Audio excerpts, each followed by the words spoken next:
Bueno, buenas tardes. Hoy vamos a hablar de un intelectual ciertamente em, incómodo, casi profético y sin embargo sorprendentemente poco conocido.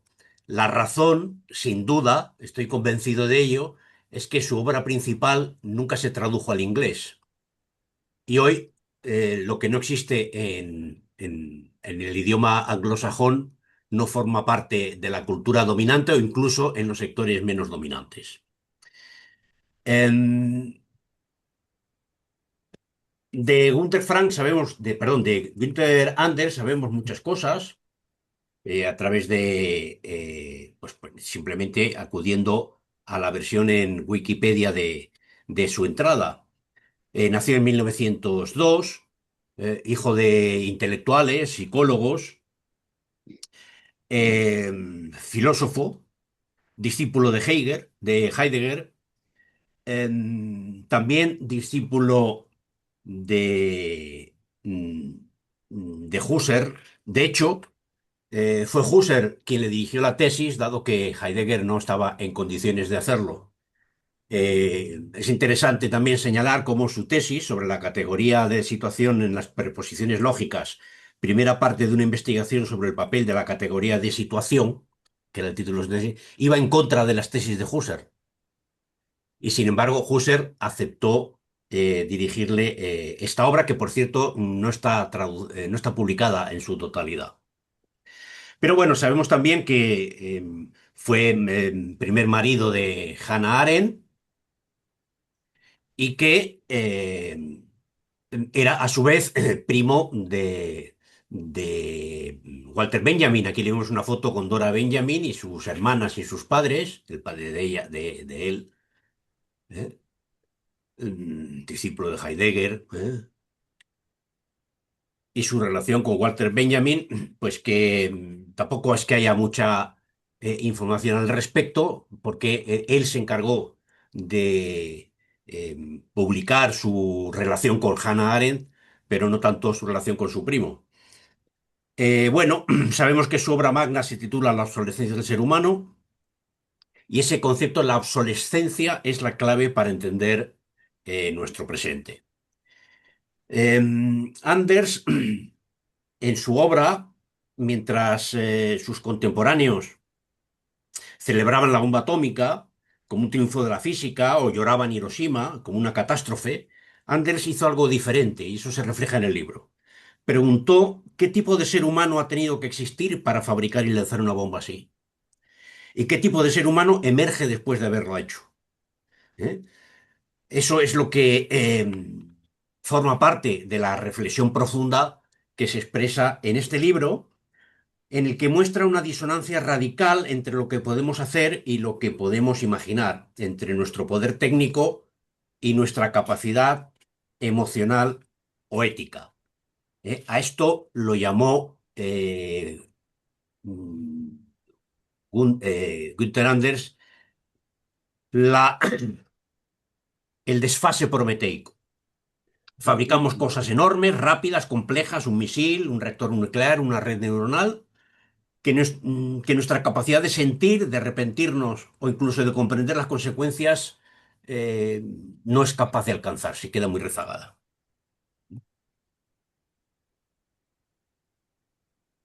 También en su texto encontramos otra idea que podemos llamar la ceguera moral colectiva. ¿Mm? Pongamos un ejemplo, el lanzamiento de la bomba atómica sobre Hiroshima. Aquí hay también referencias a otros libros suyos, eh, otras reflexiones del que ya hablamos la semana pasada, no solo del el libro de la obsolescencia del hombre. El lanzamiento de la bomba. Un piloto pulsa un botón. Una ciudad entera desaparece. Nuestro autor señala que aquí hay una estructura de percepción nueva, que es lo que él denomina la distancia. No solo distancia geográfica, sino distancia tecnológica y burocrática. El asesinato, dice, se ha vuelto algo abstracto. Ya no vemos el rostro de la víctima. No leemos la sangre, simplemente observamos una luz en un radar o firmamos un informe.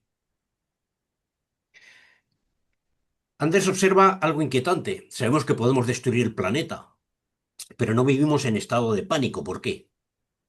porque nuestra imaginación, dice, ha sido colonizada. El asesinato se ha vuelto abstracto, ¿eh? Y esta incapacidad nuestra para sentir el horror a escala real es para Anders la verdadera catástrofe. Me he preguntado si Anders, dado que el seminario lo hacemos en el contexto de Spy Marx, tiene una relación con el marxismo. Sin duda la tiene. Conoce a Marx. Pero difícilmente se puede afirmar que Günther Anders sea estrictamente un filósofo, un pensador marxista. Lo es y no lo es. Primero, él tiene una deuda con Marx. Asume sin complejos dos tesis centrales del materialismo histórico. La primera, que las condiciones materiales de producción determinan la conciencia y no al revés. Pero, de alguna forma, él radicaliza en cierto sentido esta idea. Dice, no son solo las relaciones de clase las que moldean nuestra mente, sino los propios aparatos técnicos. Nuestra moral, nuestra imaginación, incluso nuestra estructura emocional, son modeladas por las máquinas y los procesos de producción masiva. En ese sentido, podemos decir que Günther Anders es una especie de marxista de la técnica. La segunda tesis que acepta del análisis marxista es la fetichización de la mercancía, sin duda. Pero también aquí con una versión muy propia.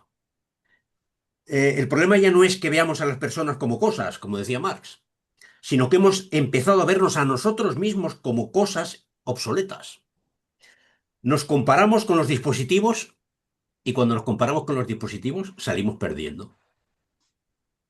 La explotación capitalista para Günther Anders ya no es solo económica, es ontológica. El sistema no nos roba solo la plusvalía, nos roba la dignidad de seres insustituibles que somos. Pero hay otras dimensiones de nuestro autor que no se pueden encajar claramente dentro del marxismo. En cierto sentido, Günther Anders considera que el marxismo de Marx, de Engels, de Lenin ha caducado. ¿Por qué? Porque fue pensado para un mundo de producción industrial y lucha de clases presencial.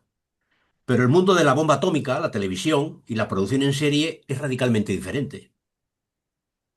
Él señala en algunos momentos tres fracasos, digamos, del marxismo tradicional. El fracaso de la inmanencia.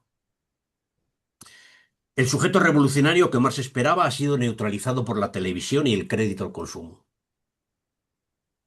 El fracaso de la catástrofe total. ¿Mm? El marxismo pensaba en la revolución y en la dictadura del proletariado. Pero para él, hoy, el objetivo fundamental no es hacer la revolución, sino impedir el fin del mundo, que nos sitúa en otro hacer diferente. ¿Mm? Las categorías de explotación o alienación se quedarían cortas frente a la posibilidad de esta aniquilación nuclear o el propio colapso ecológico, que estamos hablando hoy en día. Finalmente, el fracaso de la esperanza. El marxismo es una filosofía de la promesa, pero Günther Anders, como buen filósofo judío alemán, no puede dejar de estar marcado por Auschwitz. Para él, hoy la primera tarea ética no es construir el paraíso, sino evitar el infierno. Bien, hemos dicho que este autor es relativamente desconocido a pesar de la potencia de su pensamiento. Sin embargo, en el mundo anglosajón sí que tiene una cierta influencia a partir sobre todo de su obra La obsolescencia del hombre, que como sabemos se escribió en un periodo largo de 25 años. La primera parte tiene casi 3 siglos, 3 cuartos de siglo de antigüedad y la Ujú. segunda parte tiene medio siglo de antigüedad. Llama la atención que con tanto tiempo no hayan sido capaces todavía de traducirlo al inglés. Sin embargo, en el mundo alemán sí que tiene una influencia evidente, más que evidente desde mi punto de vista. No solamente en Habermas. ¿Mm? Habermas obviamente no es andersiano en absoluto, pero sí que incluye, de alguna forma, coincide con la idea de que la colonización del mundo por de la vida por el sistema técnico, algo de realidad tiene, en eso que Marx, que Günther Anders había expresado en los años 50. ¿Mm? conceptos como la ciencia como ideología, que Habermas desarrolla bastante, provienen precisamente de Anders. Otros autores sí que han sido más influidos más directamente, incluso en algunos casos los reconocen. Por ejemplo, Hans Magnus Enzensberger, que tiene una relación continua, por ejemplo, con España. ¿Mm? Eh, mm, de hecho, quizá probablemente Enzensberger sea uno de los principales receptores contemporáneos de la obra de Anders. Su ensayo Elementos para una teoría de los medios de comunicación debe mucho al análisis de Anders sobre las industrias de la conciencia, ¿no? O al tema de la ceguera producido por los más media. También Klaus Hoffe, el sociólogo, en su análisis sobre la crisis de la sociedad industrial, trasladó las tesis de Anders sobre la obsolescencia a la sociología del trabajo y al estado de bienestar. Incluso podemos rastrear una cierta presencia de la filosofía de Anders en la literatura de los años 70, 80 y 90 alemana, tanto en la República Democrática Alemana como en la República Federal. Eh, Traigo a colación, por ejemplo, uno de los poetas más importantes, muy poco traducido al español, solo hay un par de piezas de teatro y una selección de ensayos editados perdón, de poemas editados en Argentina y nada más. De un autor, Volker Braun, contra el mundo simétrico, incluso el propio título de una de sus obras de poesía recoge, de alguna forma el aliento y el espíritu del filósofo del que estamos hablando, de Günther Anders. Volker Braun, también en su novela, Hinze Kunze Roman, ¿eh? En la que refleja la alienación del individuo frente al aparato burocrático, es sin duda no solamente heredero de Bertolt Brecht, que marca claramente su obra poética y teatral, sino también de Günther Anders, que marca su visión y cosmovisión del mundo. Bien, decíamos que el texto de Anders tiene ya el más moderno de la obsolescencia del hombre, más de medio siglo, pero yo creo que es profundamente actual. Es profundamente actual si lo pensamos hacemos la traslación del mundo de Hiroshima al mundo actual de las redes sociales, la inteligencia artificial. Eh, Anders también nos habla a nuestro presente del presente de los algoritmos, si es que sabemos leerlo con atención. Por ejemplo, la idea del apocalipsis en sordina se ha convertido en el desplazamiento infinito. Las redes sociales no solo anestesian nuestra sensibilidad ante el fin del mundo, sino que nos distraen con una cadena interminable de microcatástrofes. Sentimos todo durante 3 segundos y luego ya no sentimos nada. También podemos trasladar las tesis de Anders desde la perspectiva, por ejemplo, de la vergüenza prometeica tan presente en su obra. La vergüenza prometeica se ha convertido en el ranking de la obsolescencia cotidiana. La máquina ya no nos avergüenza solo por su poder destructivo, nos avergüenza en lo íntimo y lo creativo. Una inteligencia artificial escribe mejor que un ser humano medio. Antes diría hoy en día, la vergüenza prometeica ha entrado en el hogar. Ya no tememos al misil, lo que tememos es ser irrelevantes para un sistema que nos clasifica y nos descarta. De ahí, de nuevo, por ejemplo, toda la discusión actual muy presente sobre el fin del trabajo, ¿eh? Asociado a la utilización intensiva en la producción de la inteligencia artificial. Pero qué decir del desarrollo de la propia industria de la conciencia. Anders escribe en la época de la televisión. ¿No? Antes veía la televisión. ¿eh? La televisión se convirtió en cierto modo en la arquitectura de su atención. Por hoy tenemos las redes sociales. Las redes sociales no solo nos muestran el mundo, nos muestran lo que el algoritmo predice que nos gustará ver. Es decir, adapta la visión que recibimos a la visión que percibe la máquina, que es la que más nos agrada.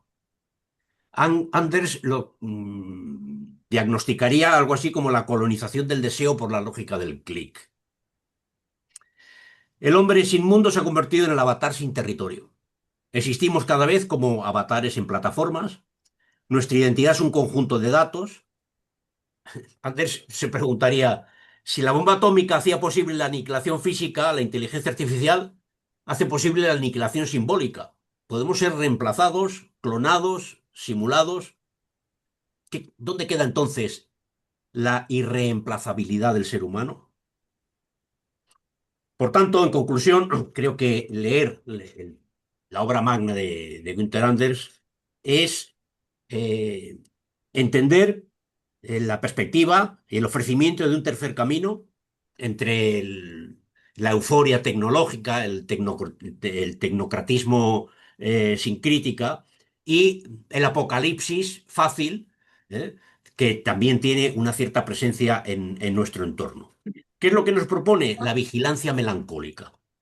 La tarea no es detener la tecnología, lo cual sería imposible, ni celebrarla sin ningún tipo de crítica, eso sería ingenuo.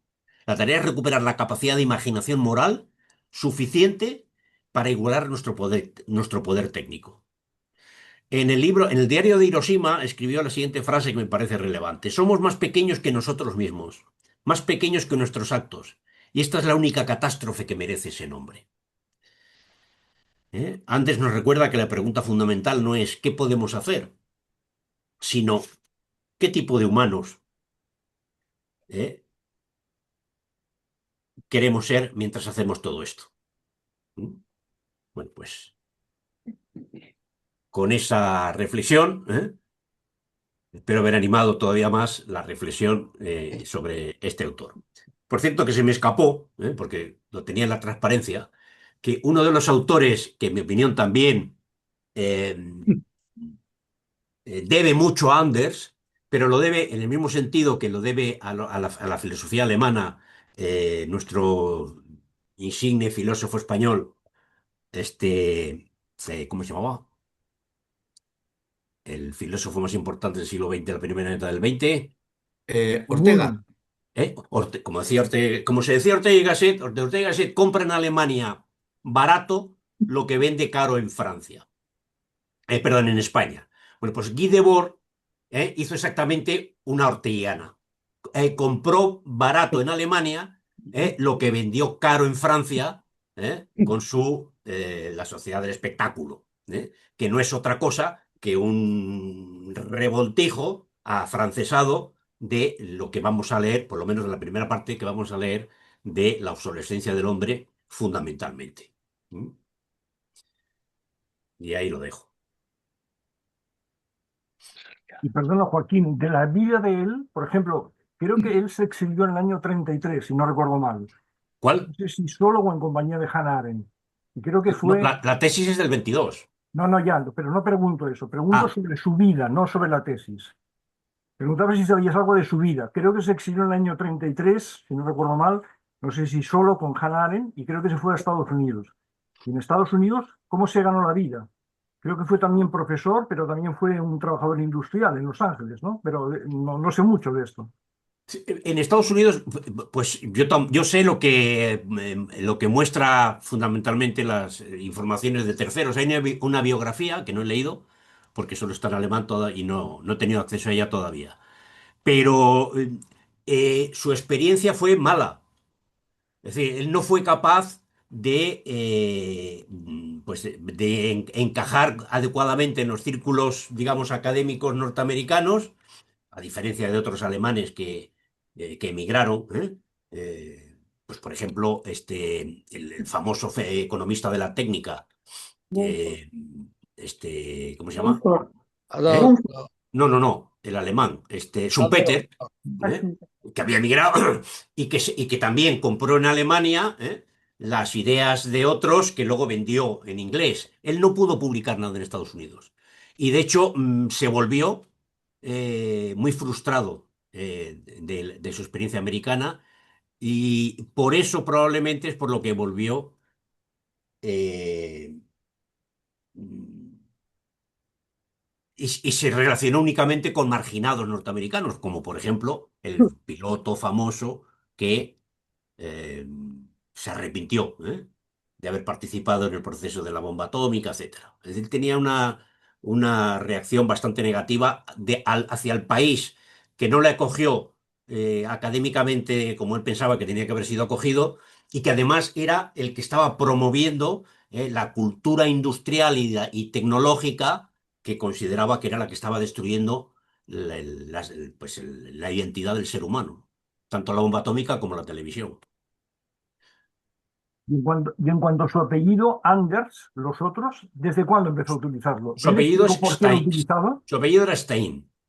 Eh, eh, y se lo cambió cuando estaba estudiando en la universidad. ¿Mm? Es decir, que su obra Su siempre madre, firmó como Anders. su madre decía, los padres escribieron hicieron fueron siguiendo la evolución de los tres hijos de él y sus dos hermanas, y prepararon un tratado de la evolución de la infancia desde esa experiencia práctica que luego tuvo una cierta repercusión, dicen, en el mundo de la psicología infantil. Eh, y lo que, por ejemplo, dice su madre en ese diario sobre Gunther Anders, esto está en la versión de Wikipedia, que era un niño muy inteligente y sensible, dice, Günther está esforzándose con el deseo de ser diferente. Tiene auténtico miedo de desaparecer entre la multitud.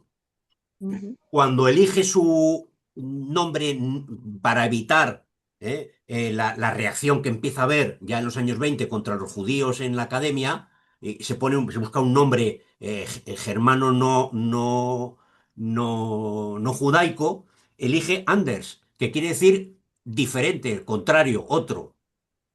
Esa idea que su madre señalaba que era una obsesión de él, de decir yo tengo que ser yo mismo, diferente a todos los demás, lo traduce en el apellido que se pone. Pero Anders Pero el apellido es, nunca es su nombre oficial, ¿eh? Él lo utiliza, pero no forma parte de superior siempre hasta que se murió fue Stern. pero Anders es otro o otros. Anders es otros, porque está en plural. Ujú. Ander es singular y Anders es otro. Es otro. Ujú. Pero la S final, ojo, la S final puede significar el plural, pero si es un apellido, puede decir que es de la familia de los otros. Ujú. ¿Eh? Por ejemplo, los López en alemán acabaría en S, Ujú. de las familias de los López. Vale, vale. Sí, sí. Bien, bien. En el artículo que nos ha enviado Nicolai, él pone que el Anders es un juego que tiene a The Arendt. Mm, Espera, ¿puedes repetir la pregunta? ¿Cuál es El la apellido, pregunta? Lo había enviado Hernán, si no recuerdo mal, María sí. Ángeles. bueno, ay, perdón, Nicolai, no, perdón, Hernán, no, que me he confundido. Borosonic, no, Sí, me he sí. confundido. Y él, Vale, hay un vale. momento que cita que el apellido Anders lo hace como una broma de Arendt. Lo deja caer, no lo afirma contundentemente. Dice, bueno, parece ser que fue como una broma. Sí. Lo he leído esta tarde, vaya, que estaba leyendo el artículo y lo comentaba. Pero tiene más sentido lo que tú comentas, de que sea para indicarlo el otro. Sí, sí, tiene más sentido. Yo creo que es más razonable. Además, encaja más con lo que es su evolución posterior. Sí, no, sí, sí, no, Mm, seguro. Pero es que da muchos datos biográficos también y me ha sorprendido. Digo, vaya, pues, y estaba buscando yo también el juego. ujú. ¿Comenzamos la lectura? Venga, muy Nos quería interesante hacer, la presentación, Joaquín, muchas gracias. Sí, eso Muchísimas quería yo. gracias, señor. Gracias, pero gracias, audiencia. Salvador no nos quería hacer la introducción del título, la nota de Manuel. No, es una nota de Manuel Monleón. El título en alemán, como Sí. ya sabéis, es, perdón, mi alemán que está bajo mínimos, Die Anti-Tierheit con una T, Heit des Menschen. Y él lo que comenta Manuel es lo siguiente. No sabía que ese era el título, Anti-Tierheit, con una T, es una palabra rara en alemán. Es el sustantivo del adjetivo antiquiert, que sí que es más común y que quiere decir antigüedad, obviamente. Antiquierheit, entonces, sería el hecho de haber quedado anticuado. Para mí, obsolescencia introduce alguna connotación que no es o que no está en el sustantivo alemán, la de caducidad interna, mientras que Antiquierheit es haber quedado desfasado con las circunstancias, haberse quedado antiguo por no haber cambiado con el entorno, rancio, vetusto, antiguo, y los Obsoleto, correspondientes sustantivos. obsoleto. Pero te lo digo con una cierta inseguridad, porque no es común la palabra que estamos comentando. Eso es lo que os quería comentar. Ese es el comentario de Manuel. Muy bien, de acuerdo. Perfecto. Anticuado, sí, anticuado, obsoleto, sí. Bueno, ¿cómo operamos? Empezamos a leer y luego vamos decidiendo si esta es la forma de operar o siempre tenemos el compromiso de haber leído anteriormente, ¿eh? Eso sí que lo tenemos. Ya. ¿Comenzamos lectura? Venga, Y si eso quería queréis, también hacer una observación sobre el subtítulo. Eso iba a El decir yo, que subtítulo creo que vale la Salvador. pena que nos detengamos en él, no digo ahora, pero en algún momento deberemos pensar, cuando él habla de alma, de qué está hablando, ¿no? Y cuando habla de la época de la segunda revolución industrial, a qué época se está refiriendo. No digo que lo comentemos ahora, pero cuando vayamos leyendo el libro, eso debería estar claro, ¿no? Ujú. Para nosotros.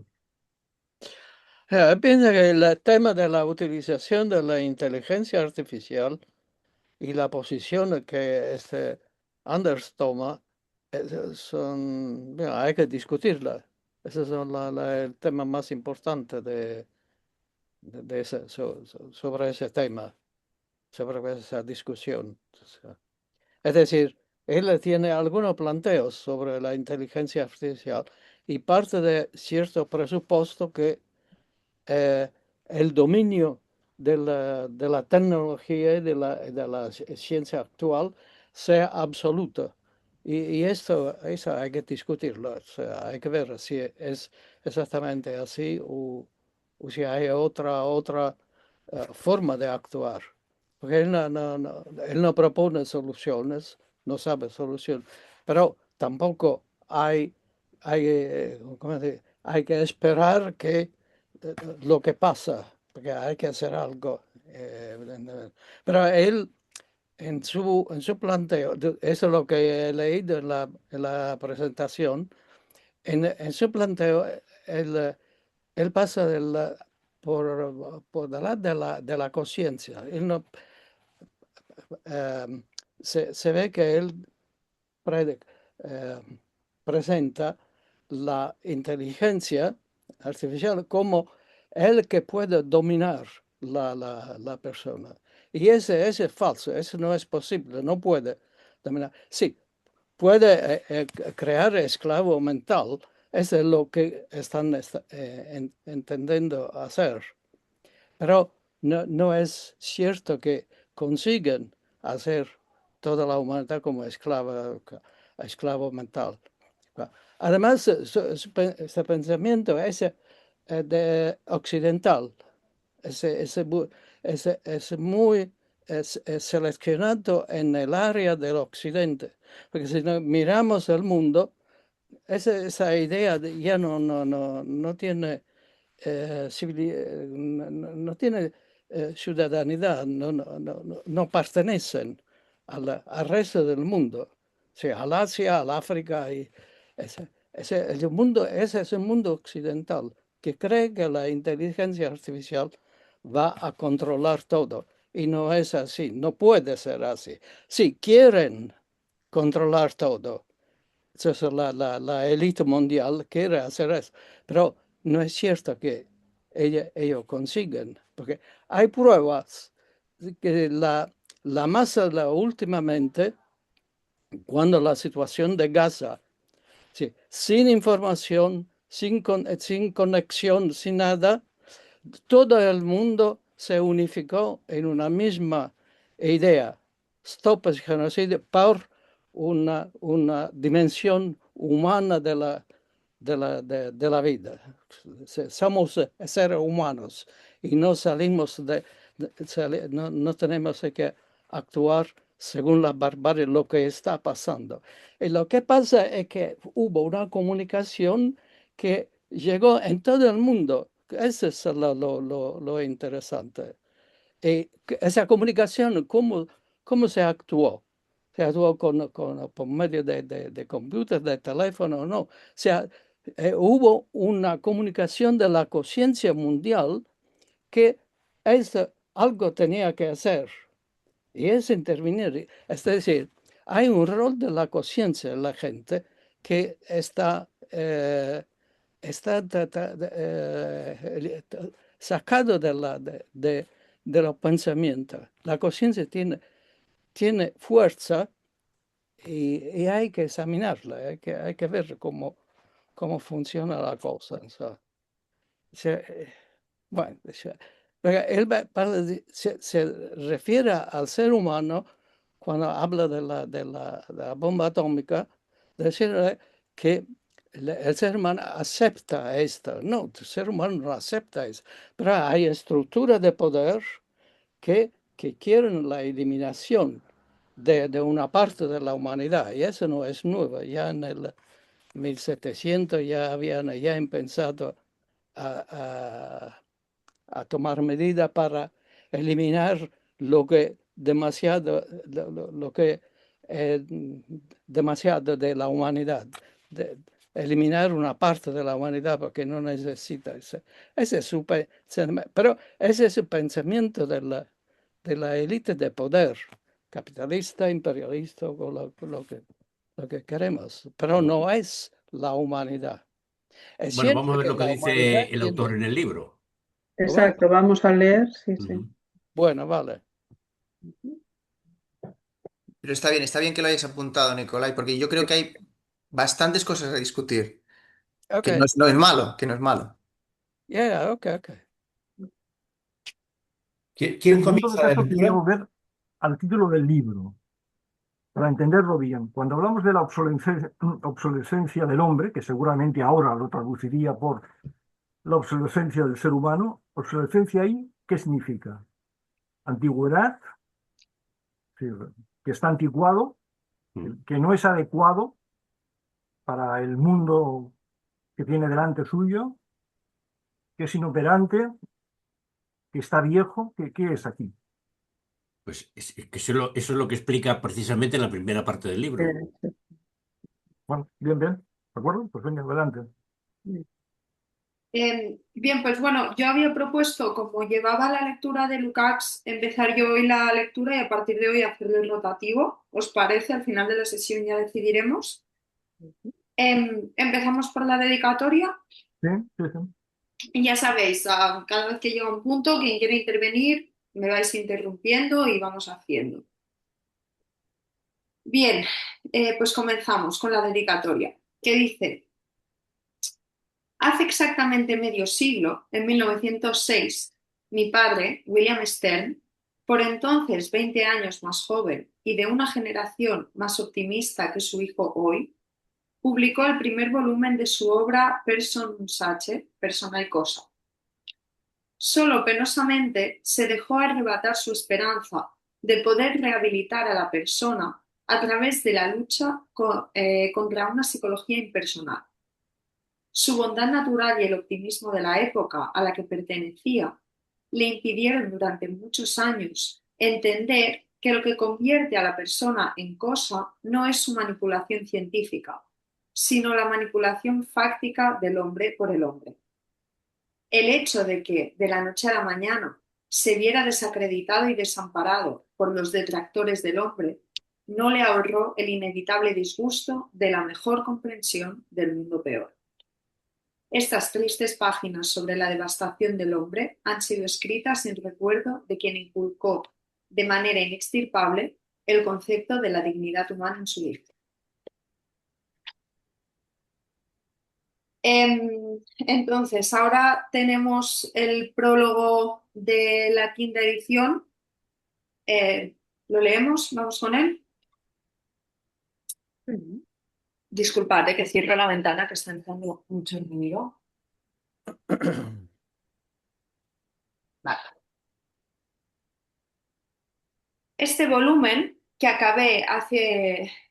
bueno, perdón, el prólogo es bastante posterior, es de 1979. Este volumen que acabé hace más de un cuarto de siglo hoy me parece no solo no anticuado, sino más actual que entonces. Esto no demuestra nada a favor de la calidad de mis análisis de aquel momento, sino por el contrario, todo en perjuicio de la calidad de la situación del mundo y del hombre analizados, pues esta no ha variado en lo fundamental desde el año 1956 ni podría haber cambiado. Mis descripciones entonces no eran pronósticos, sino diagnósticos.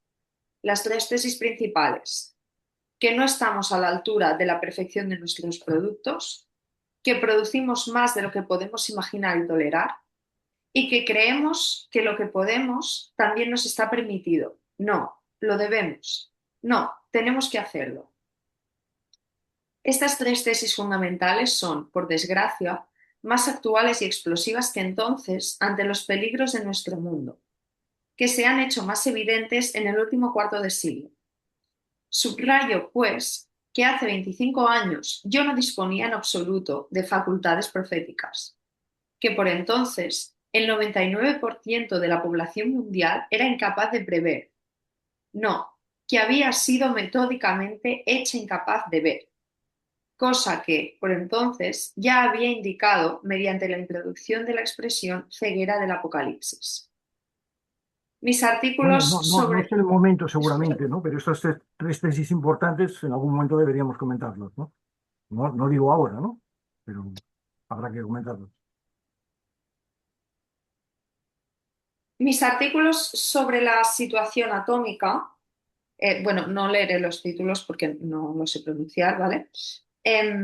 Mi diario de Hiroshima y mi intercambio epistolar con el piloto de Hiroshima, Claude Etherly, demuestran que no me desdigo ni un ápice de mi posición respecto al armamento atómico, ensayo 4, sino al contrario, que desde entonces he potenciado mis actividades en esa dirección. De hecho, el gran retraso de la aparición del segundo volumen ha sido provocado porque consideraba improcedente teorizar solo académicamente sobre la amenaza apocalíptica. La bomba pende no solamente sobre los tejados de las universidades. El intervalo de tiempo entre el primer y el segundo volumen en gran parte estuvo repleto de actividades relacionadas con el armamento atómico y la guerra de Vietnam. En cualquier caso, hoy sigo sin tener reservas respecto a mi ensayo de aquel tiempo sobre la bomba. Incluso lo considero más importante que hace 25 años, pues hoy las centrales nucleares disimulan la visión de la guerra atómica y porque nos han hecho aún más ciegos a los ciegos del apocalipsis. También el ensayo sobre el Godot de Becker, Ser sin tiempo, ha ganado actualidad desde su redacción hace 28 años, pues en él presentaba el mundo, o más exactamente, la ausencia de mundo de los parados, una miseria que hoy, tras medio siglo, empieza a ser de nuevo global. En cambio, ya no estoy del todo de acuerdo con el juicio completamente pesimista de los mass media en el artículo El mundo como fantasma y matriz. A pesar de que mis tesis de entonces, el hombre es hecho pasivo mediante la televisión y educado para que confunda sistemáticamente ser y apariencia, y los acontecimientos históricos se conforman cada vez más a las exigencias de la televisión, de manera que el mundo se convierte en imagen reproducida de imágenes, dan en el blanco ahora más que entonces. Y a pesar de que algunos cancilleres hoy, 25 años después de escribir mis reflexiones, acepten mis advertencias, mis tesis de aquel momento exigen un complemento, en especial uno edificante. En este tiempo ha quedado claro que las imágenes televisivas en determinadas situaciones pueden introducir en nuestra casa la realidad, que de no ser así no conoceríamos, y pueden estremecernos y animarnos a dar pasos históricamente importantes. Ciertamente, las imágenes percibidas son peores que la realidad percibida, pero son mejor que nada. Solo las imágenes de la guerra del Vietnam, canalizadas diariamente en los hogares americanos, han abierto a millones de ciudadanos los ojos inmovilizados ante la pantalla y desatado una protesta que ha ayudado mucho a interrumpir aquel genocidio. Este informe a favor de la persistencia de un mundo más humano, no, más modestamente, a favor de la perduración del mundo, Lo escribí cuando muchos de mis eventuales lectores aún no habían visto la resplandeciente luz de nuestro oscuro mundo. Conocerán que la situación revolucionaria, o más exactamente catastrófica, en que han nacido y en que por desgracia están acostumbrados a vivir demasiado a menudo, es la situación en que la humanidad tiene la capacidad de autoaniquilarse. Que esta capacidad, ciertamente no honrosa, ya estaba ahí antes de su nacimiento y que los deberes que tienen ya eran los de sus padres y abuelos. Concluyo con el ferviente deseo, para ellos y sus descendientes, de que no se cumpla ninguno de mis pronósticos. Viena, octubre de 1971. Me despido, perdonad, compañeros. Hasta la próxima semana. Hasta Adiós, luego. Salvador. Hasta luego.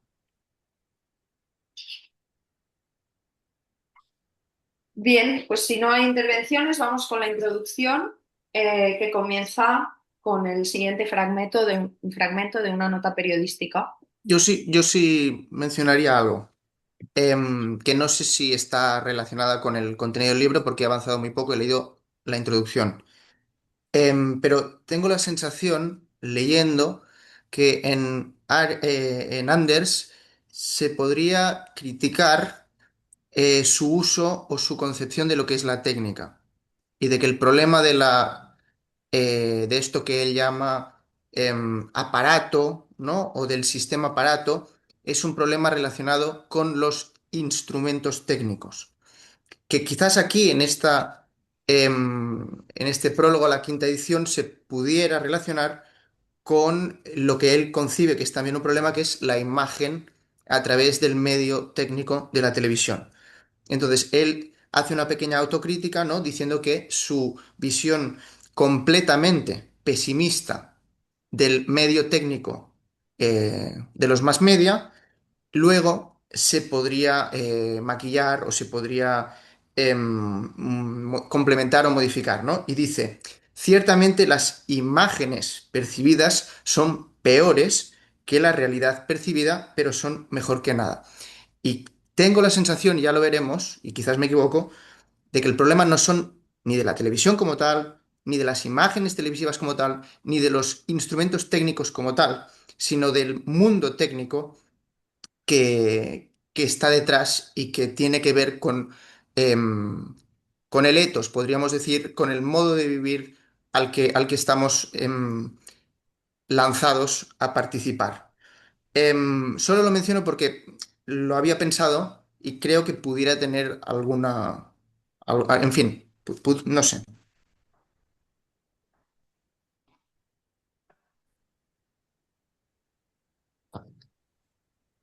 Ya voy, perdón que tomo notas.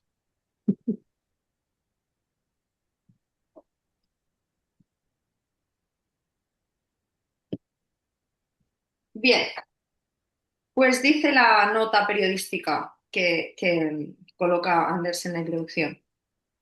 Los condenados a muerte pueden decidir libremente si quieren que se les sirvan las alubias dulces o ácidas en su última comida. Y empieza la introducción. Porque su suerte ya está echada. También nosotros podemos decidir libremente si queremos que nos sirvan nuestro hoy como explosión de una bomba o como carrera de bobsleigh, porque ya se ha dispuesto de nosotros, los que tomamos esta libre resolución, porque ya se ha decidido sobre nuestra libre elección. En efecto, ya está decidido que nosotros hemos de tomar la resolución como consumidores de radio o televisión. Es decir, como seres que estamos condenados a contentarnos con fantasmas del mundo en vez de experimentar el mundo y que ya apenas deseamos otra cosa, incluidas otras formas de libertad de elección o quizás ya no podemos imaginarlas. Cuando expuse esta idea en un congreso de cultura, se me objetó que, al final, uno tiene la libertad de apagar su aparato, incluso de no comprar ninguno y de dedicarse al mundo real y solo a este. Cosa que cuestioné. Y precisamente porque se ha dispuesto de los que, a manera de huelguistas, se abstienen no menos que de los consumidores. Que tomemos parte o no, nosotros participamos porque se nos hace copartícipes. Hagamos o dejemos de hacer, vivimos ya en una humanidad para la que ya no vale el mundo y la experiencia del mundo, sino solo el fantasma del mundo y el consumo de fantasmas. Sobre eso, nuestra huelga privada, nuestra abstención no cambia nada. Esta humanidad es ya el mundo que nos rodea, con el que tenemos que contar, y no es posible hacer huelga contra él. Pero también el llamado mundo real, el de los acontecimientos, ha cambiado a sí mismo mediante el hecho de su conversión en fantasma, pues está tan profundamente organizado que transcurre de manera óptimamente acorde a la emisión, es decir, que es aceptado en su versión como fantasma. Y eso por no hablar de lo económico, pues la afirmación de que uno posee la libertad de tener o no, de utilizar o no esos aparatos, es una pura ilusión. Bueno, hay una nota en el uno que menciona, bueno, hace referencia a cuál es esta traducción de uno. Es la traducción del impersonal man o se del alemán. Sí, de nuevo, mm, el fantasma del mundo lo es y ya no vale el mundo y la experiencia del mundo por el aparato de la televisión o es por la organización social que en nuestro mundo, que sí existe, se usa ese instrumento, de tal forma. Y por otro lado, podemos ver desde este inicio ya la herencia de Heidegger, de sus temas y hasta de su terminología en el libro, que no la menciona, pero este Das Man es heideggeriano. En esta página, de hecho, lo explico ya ahora por si, para no irme repitiendo, aparecen un montón de elementos heideggerianos. El propio aparato, tendríamos que ver cómo se dice en alemán, si hace referencia a la idea de Das Gestel de que Heidegger estaba teorizando en esos momentos, pero podría ser también una forma de diálogo con su pensamiento. Y al final de esta página, cuando diga que en este sentido Detroit y Pekín, Wuppertal y Stalingrado son hoy sencillamente iguales, esto tiene que entenderse, pienso, como una repetición de la idea de Heidegger de 1935 y que repetiría más adelante a lo largo de los años 40, etcétera, que metafísicamente América y los bolcheviques, perdón, América, sí, y los bolcheviques eran lo mismo y después dirá América, los bolcheviques y el nazismo son metafísicamente lo mismo. Bueno, lo puedo ir comentando si os apetece o si os interesa, pero este diálogo con el pensamiento de Heidegger, que no sé si en algún momento reconoce, está ahí de una manera clarísima. Estás sin voz, Joaquín Arriola. Sí, no perdamos de vista el primer párrafo. Lo que está diciendo que lo que está condicionando la realidad actual es la sociedad de consumo, ¿eh? La sociedad de consumo. El habernos convertido en fundamentalmente consumidores. La técnica, obviamente, forma parte del procedimiento por el cual nos hemos convertido en consumidores, pero no es el núcleo, ¿eh?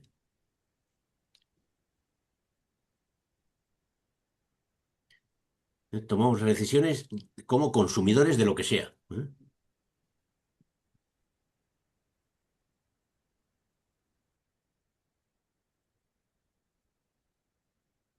Avanzo, ¿eh? El Yo fact, hay una cosa que sí, una ambivalencia. Hay momentos en que aparece un ser humano, sustancia y que tiene un fenómeno, y otras veces una antropología histórica deviniente. Pero esto puede ser porque es el primer texto, uy, perdón. Quizá es porque es el primer, ¿entendéis, no? O sea, eh, dado que hemos leído en otro momento la Disputatio 19 de Suárez y que no quiero citar a Hegel porque soy un peñazo, esencia y fantasma sería atomista, eh, esencia y accidente, sustancia humana perenne y sus accidentes sería tomista, el ser causa libre, o sea, el pos, el escoto, los franciscanos y los Suárez y los jesuitas serían no hay sustancia, otra sustancia que el devenir, que el existere. Devenir ya es irse a Hegel, puñetas, perdón. Que el ser deviniente, que el ser deviniente. Somos el ser que deviene, no hay una sustancia. Y por lo tanto, bueno, hasta aquí. Si perdemos si somos el ser deviente, no es un fetichismo, sino una enajenación, el descontrol. Un fetichismo es un tótem, decimos. Ese tótem nos asusta, nos domina, pero un día pisamos el tótem y descubrimos que es un imaginario. Si hay una enajenación de nuestra propia, si hemos perdido el control del mundo que genera nuestra antropología, eso es otra cosa.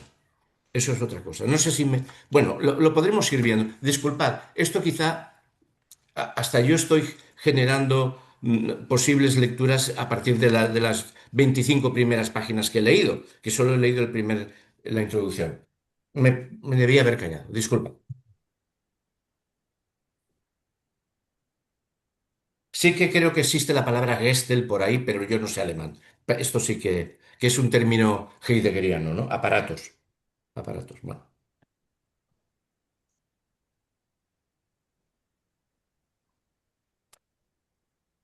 El factum de la presión consumista no desaparece del mundo aludiendo a la libertad humana.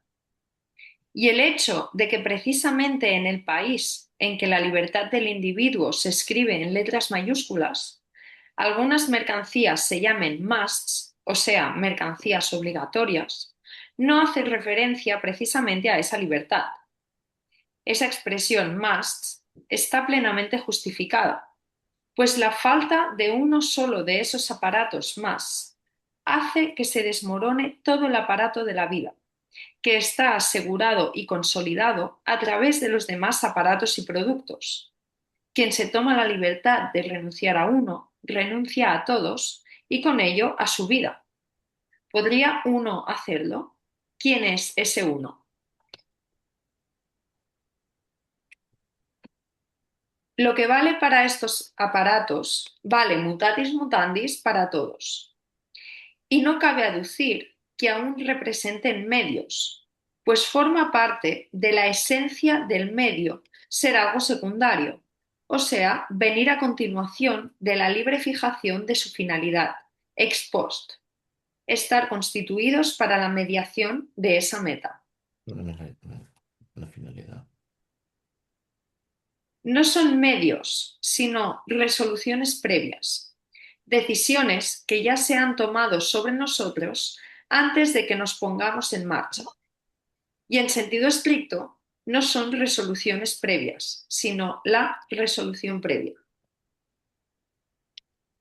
Exactamente la, en singular, pues no hay aparatos aislados.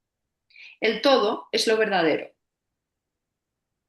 Cada aparato particular es... Bueno, perdón.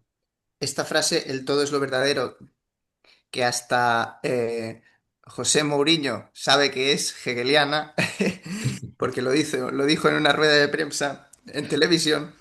em, Sería interesante ver también a dónde conduce, ¿no? Al principio decía, como mencionaba Joaquín Arriola, que ya se ha dispuesto de nosotros en el primer párrafo, ya se ha decidido. eh, y aquí dice, no, el problema no es simplemente el medio, porque el medio ya está constituido previamente por esa resolución previa. Sería interesante saber qué es esa resolución, ¿no? En concreto, o sea, a qué ámbito de la realidad está haciendo mención.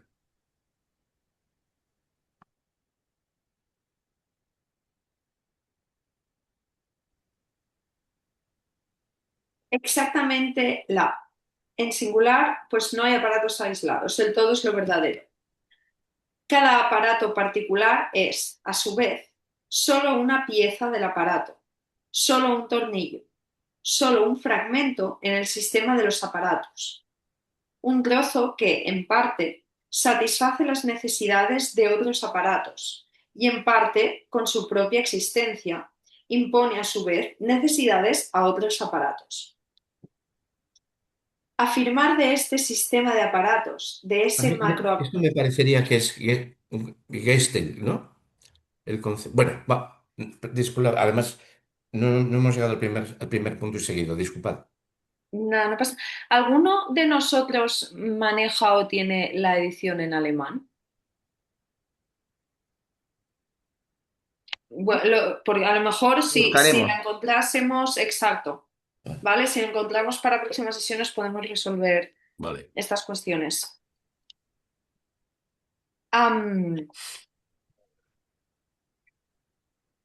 Afirmar de este sistema de aparatos, de ese macroaparato, que es un medio que está ahí disponible para la libre fijación de una finalidad, sería absolutamente un sinsentido.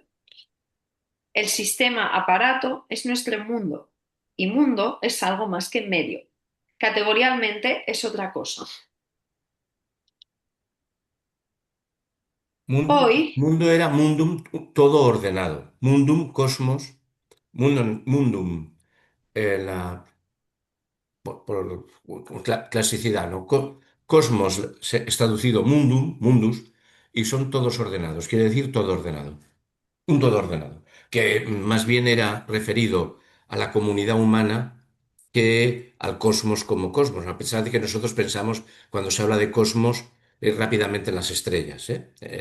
Pero en la tradición, incluso en la filosofía escolástica, mundo, todo ordenado.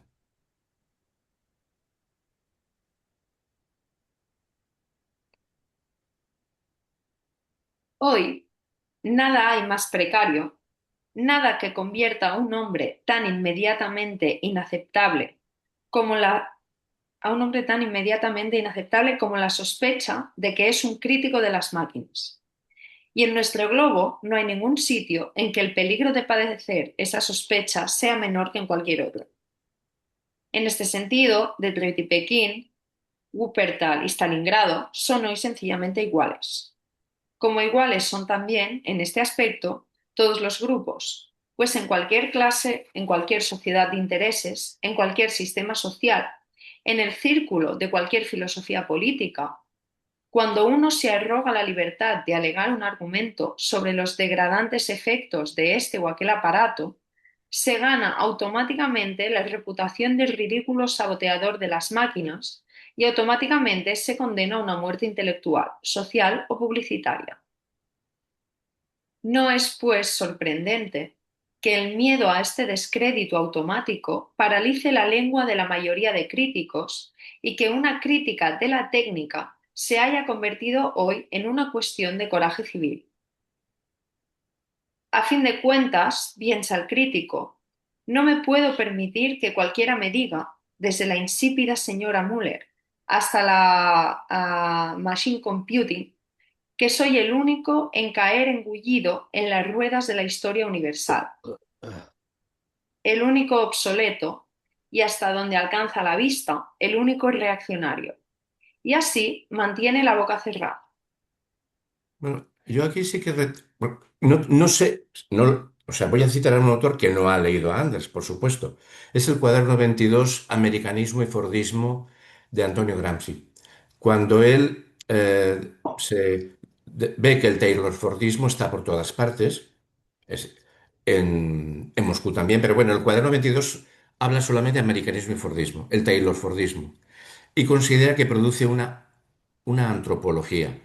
No una distorsión ideológica, no un fetichismo, porque para él no hay una esencia genérica de la especie, él es un hegeliano. La antropología queda transformada y emerge el gorila amaestrado. Es una tecnología en la que el individuo que la aplica no tiene el control sobre la misma, no puede convertirse en una alternativa de poder, solo puede reclamar más consumo. El gorila amaestrado. Es el cuaderno 22 que en realidad fue el último publicado, porque claro, esto era muy poco marxista convencional, ¿no? El problema serían las relaciones sociales, no las relaciones técnicas de producción, y una relación, porque la técnica siempre había sido en el marxismo se abandona la reflexión sobre la técnica como, o sea, toda técnica más productiva es positiva. Esto en la tradición clásica, lo que quizá no estaba presente eran las relaciones sociales de producción, ¿no? El Tecnites o ¿cómo se llama? El Artífex, todos estos son los nombres que aparecen en toda la escolástica sobre los productores, en toda la escolástica que yo conozco, ¿no? Y Dios como el sumo Tecnites. La diferencia entonces se plantea si, en fin, bueno, lo dejamos. Entonces, en Hegel por primera vez, el primer modelo que yo conozco, de, de confrontación explotador-explotado, gira en torno a la técnica. Y en cuanto el explotado genera su propia técnica y le arrebata al explotador el control técnico, lo elimina. Es lo del capítulo 4, dialéctica del amo y el esclavo. Va sobre la técnica, no sobre las relaciones sociales de producción, sino sobre las relaciones técnicas de producción. Y luego, posteriormente, pues, bueno, me parece que ya sabéis, hay un paso en el capítulo 12 del Capital, que es el final del capítulo 12, va a abrirse al capítulo 13, donde se habla de la plusvalía relativa y de la subsunción formal y real del trabajo al capital. Y está ese paso terrible de Ure, copiado, que dice, Ure, el obrero se ha hecho tan rebelde, tan díscolo, tan insoportable, que hemos tenido que crear la tecnología de la maquinofactura para arrebatarle el poder de control sobre la producción.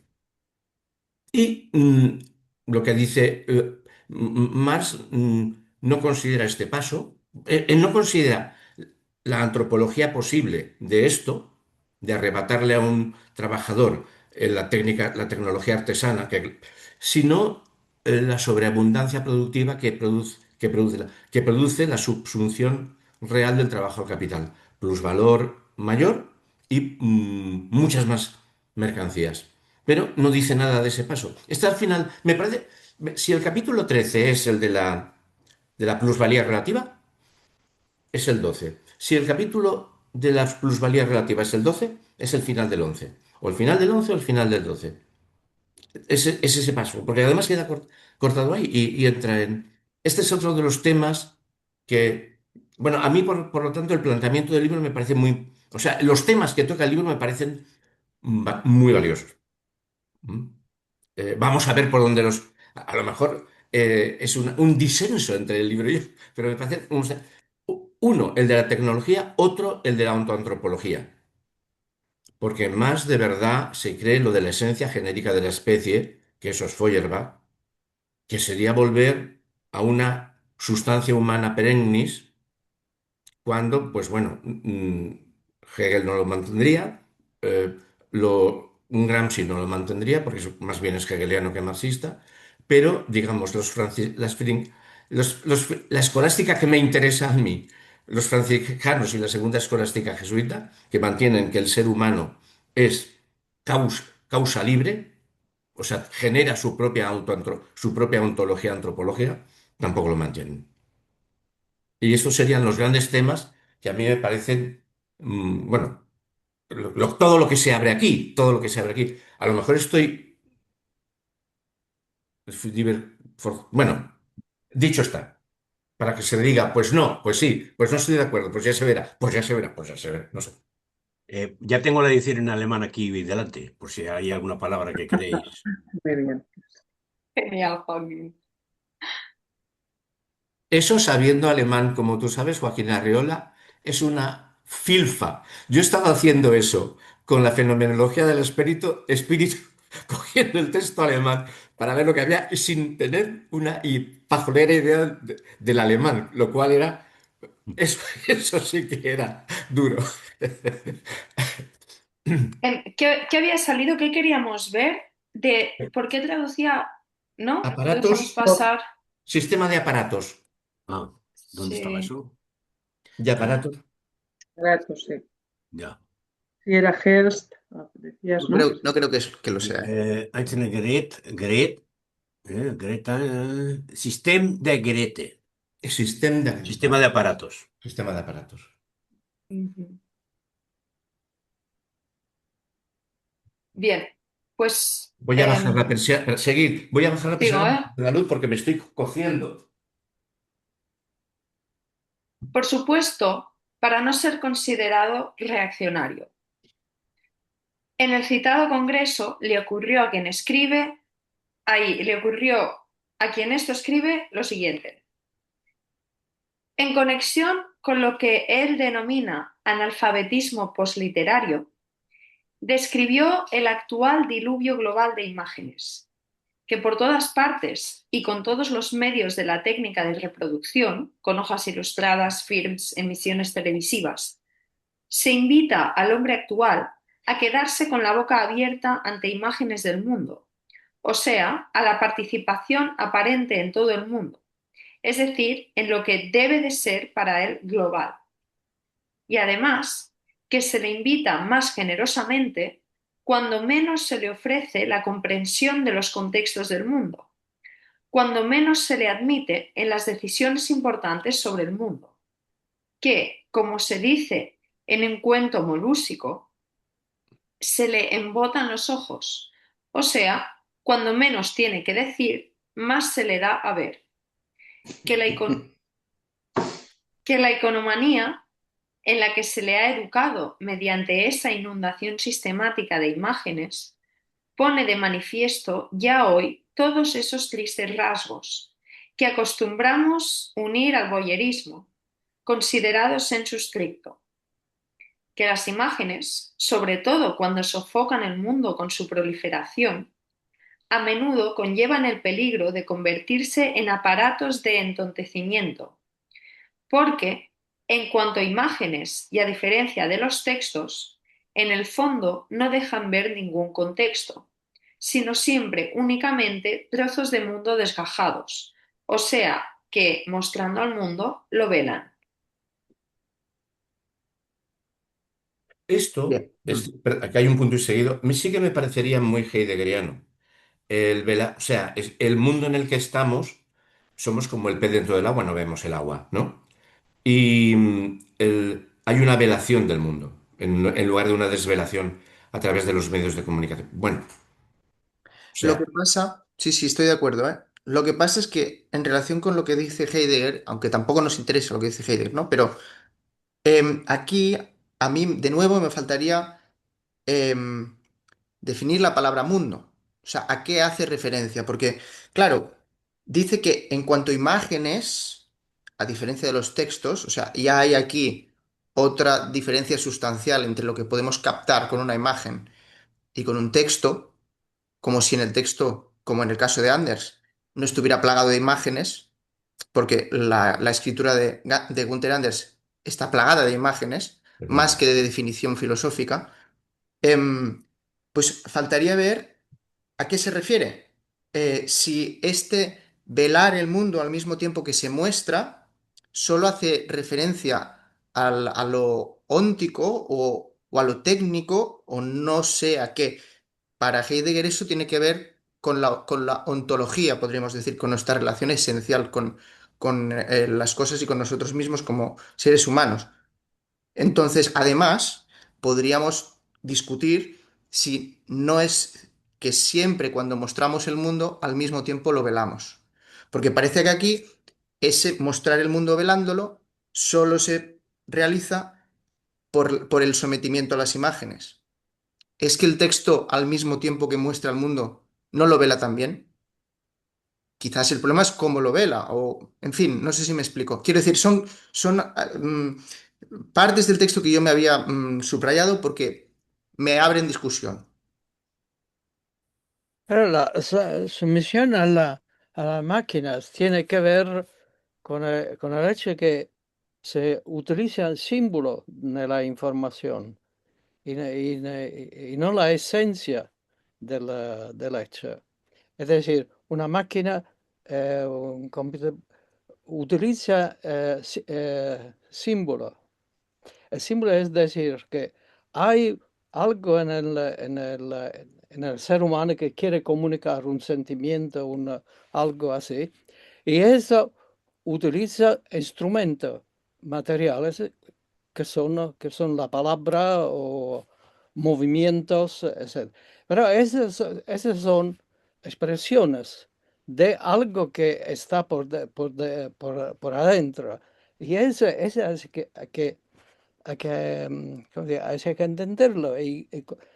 Porque no se puede solamente hablar de la influencia de la imagen, influencia del texto. Sí, pero es una influencia simbólica y se obliga a la gente a reaccionar por medio de símbolo y no por medio de su interioridad. Ese es el problema actual que existe, el conflicto entre símbolo y esencia del ser.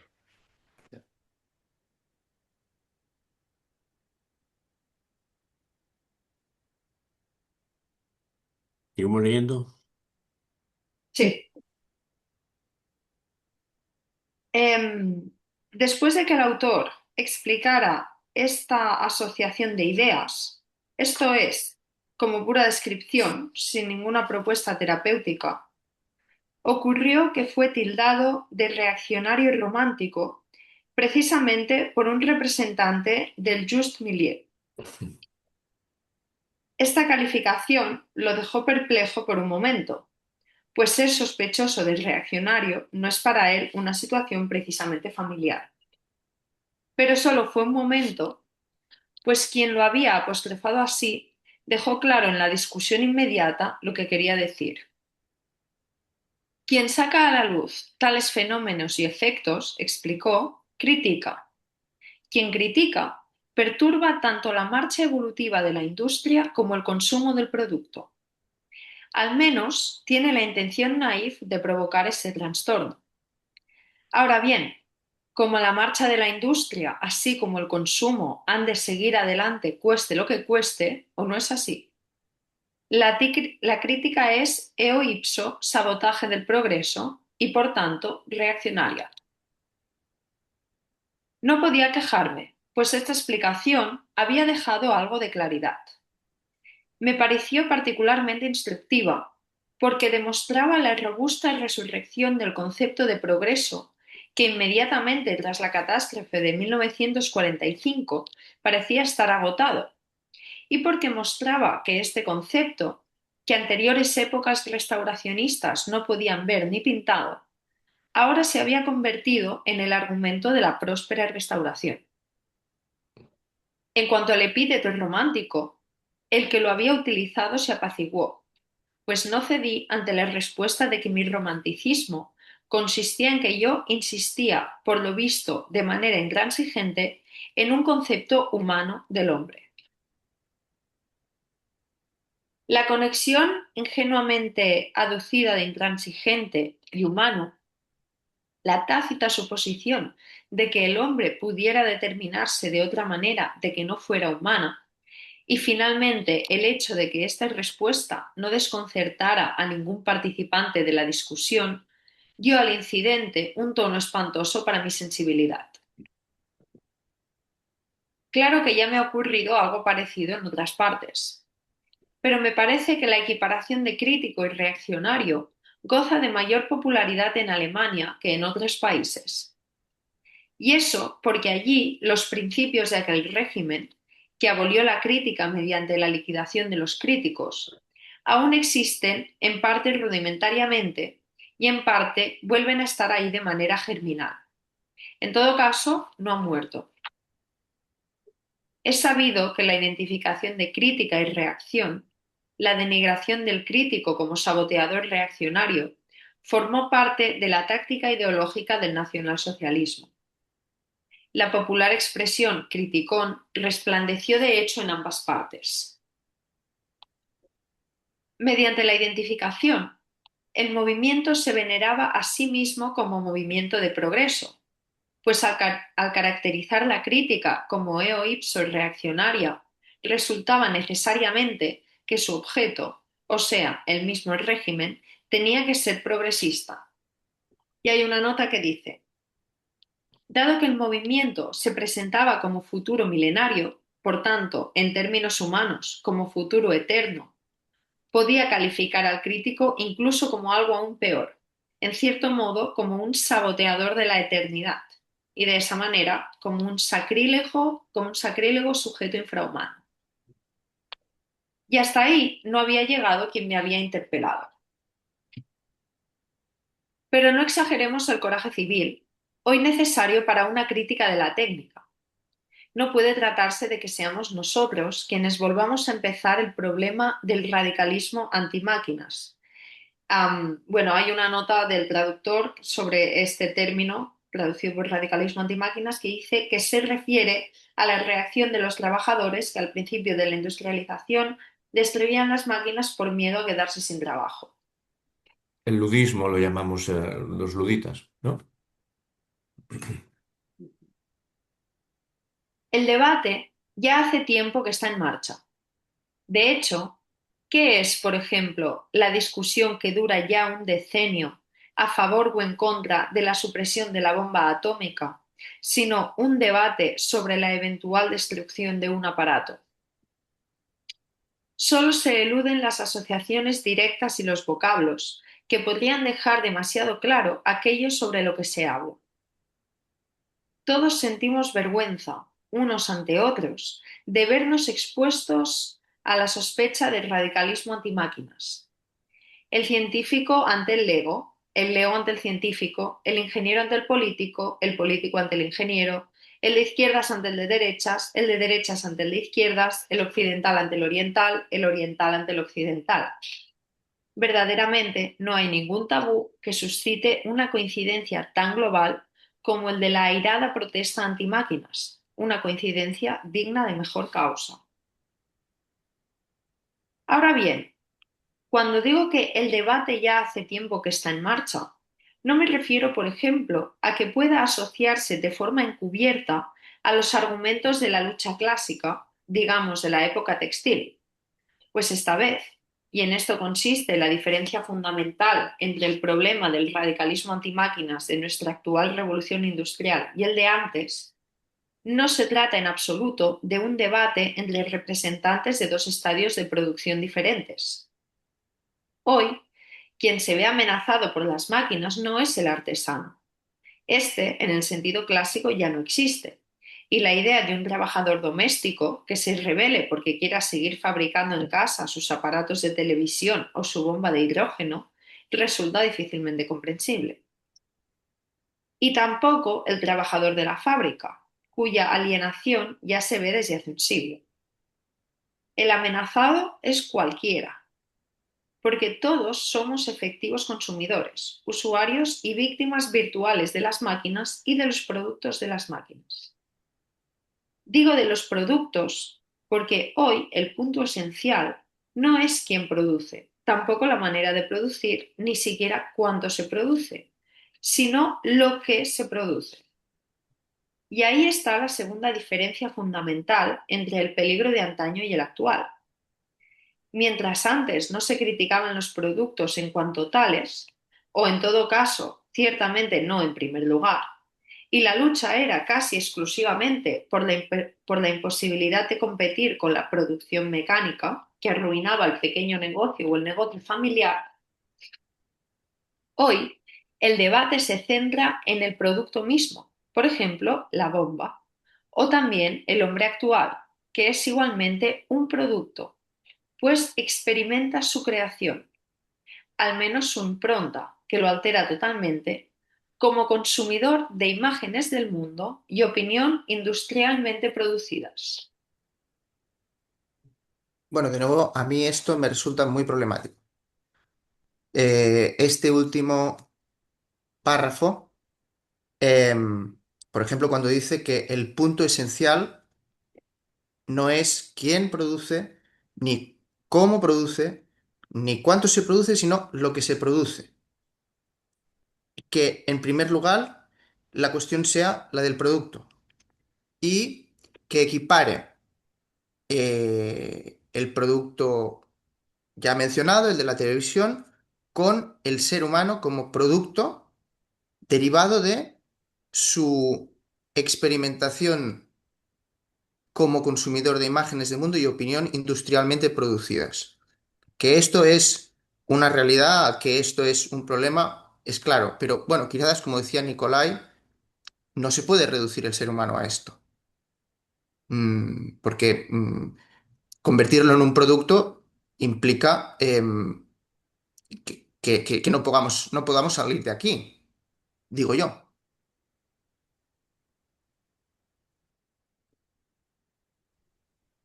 Ya, o sea, el problema al final es político, porque ellos quieren introducir esta idea que la máquina es la que decide, al fin la hora va a reproducir sí misma, así que no hace falta más trabajadores. Y es verdad, esas son fantasías, porque nunca se puede llegar a que la máquina reproduce sí misma. Eso. La máquina es de todas maneras, es un instrumento de, de el técnico que da todas las informaciones a la máquina, toda la posibilidad que puede, pero la máquina jamás puede conseguir el sentimiento, la empatía, el sentir de lo que los seres humanos sienten. Eso no lo puede porque es otra dimensión. La máquina puede haber mil posibilidades, por ejemplo, de clasificar el perfume de una rosa. Puede ser, pero nunca puede percibir el perfume. El perfume solo el ser humano lo puede conseguir.